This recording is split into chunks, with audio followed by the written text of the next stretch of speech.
Hello and welcome back to another tutorial from the Little Wolf Knits. I am going to show you today a cast off that is perfect for 1x1 twisted rib, especially for edges that need a little bit of stretch. Things like ribbing on a sleeve, the body of a sweater, or if you're doing a top down sweater, even the neckline.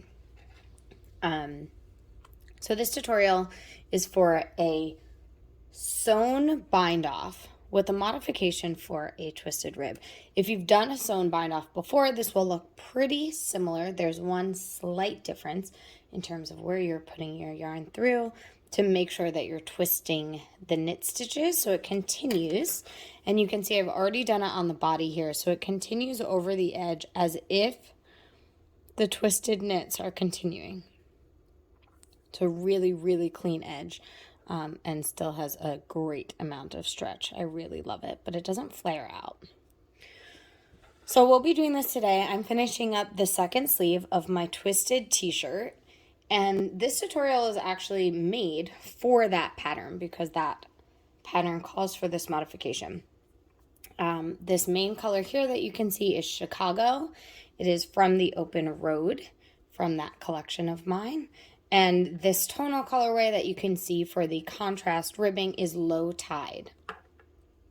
I have a little seashell donut progress keeper on here that I make and carry in my shop. And I'm using my Chiagu interchangeable set. These are a US 5, 3.75 millimeter. It doesn't really matter right now because we're done doing all of our knitting and we're just going to need a tapestry needle. I have a pretty tiny one there, and the yarn that we're working with. So the first step to do this is you want to actually break the yarn, making sure you have enough to do the cast off. What I like to do is 4 times the circumference of what you'll be casting off. It's not an exact science, and when you do it for larger circumferences, that'll probably be an overestimation. But for a smaller circumference like a sleeve, it works out pretty well. So I'm going to do 1, 2, and then I'm just going to double that to get a 4 and break it right there with my hand, sorry.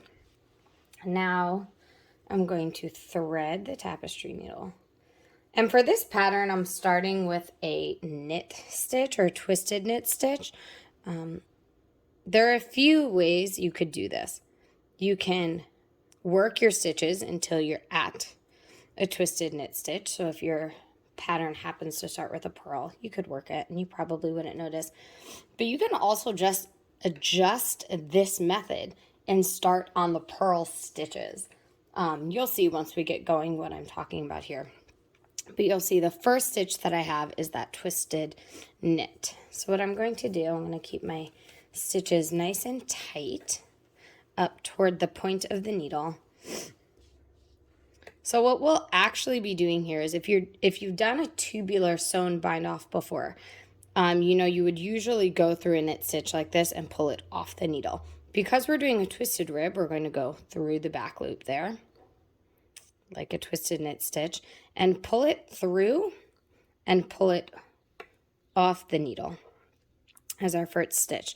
Then normally you would come through this stitch right here. Again, since we're twisting the stitch, we're going to come through the back and we're going to go through this back loop from back to front. So you're going to pull the needle through and catch the yarn that way. Pull it through and you're keeping all of your stitches on your needle here. So you should have that yarn going in front of this purl stitch. We're going to go through the purl stitch purlwise and pull it off the needle. And then again, pull the yarn through and tighten it up. Fourth step, we're going to come in between these 2 stitches, pull through, and we're going to go through the purl stitch knitwise there and pull it through. So that's the 4th step. And now we're back to the beginning. So we're going to go through the twisted knit, come in between and pull from the back leg. And we're going to go through that back leg, from back to front. Pull the purl off. And then that fourth step, we're going to come in between the stitches and then go through the purl knitwise. And we're back to start.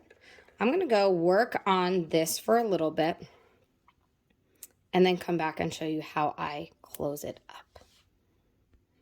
Okay, we're back. I am here at my final 4 stitches on my needle, and I will show you how I go ahead and finish up. Here's what the rest of the bind off looks like. Super neat, very stretchy.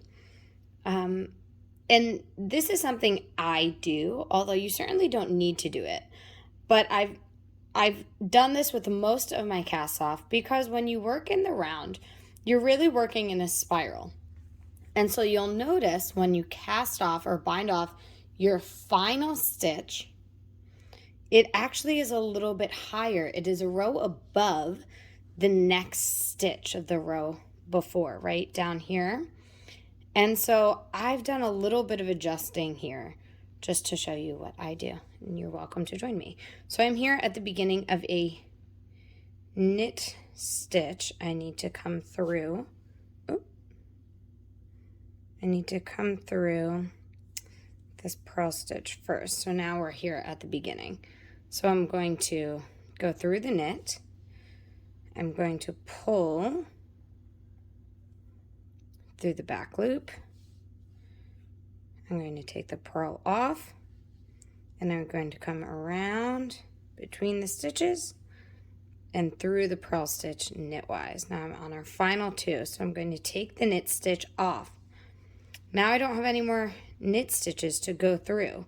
So what I do is actually hold this stitch and I pick up this first knit stitch. You'll see it's only been worked through once, which all the rest of our stitches have actually been worked through twice. So I like to do this and continue in the round, even though we've technically bound that stitch off. So I'm going to come through the back. I'm going to take off the purl, and then I'm going to take it off of this needle. Now I'll come around the back end and I'll do a little bit of work just to weave this in so it stays nice and tidy. And there you go.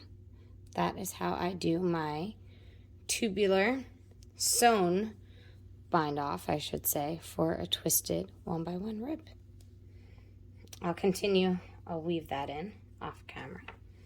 But here we go. We have a finished sweater with sleeves, body ribbing, and a second sleeve right over here. Thanks so much for checking out this tutorial. If you don't know the pattern yet, it will be available in mid-July 2021. So if you're seeing this video before then, keep an eye out for the pattern. If you're watching after mid-July 2021, this pattern will be available on Ravelry at The Little Wolf Knits Designs and in my shop at thelittlewolfknits.myshopify.com. Thanks so much for checking it out, and go check out some of my other videos to see if they can't help you in your knitting journey. Take care of each other, y'all. Bye.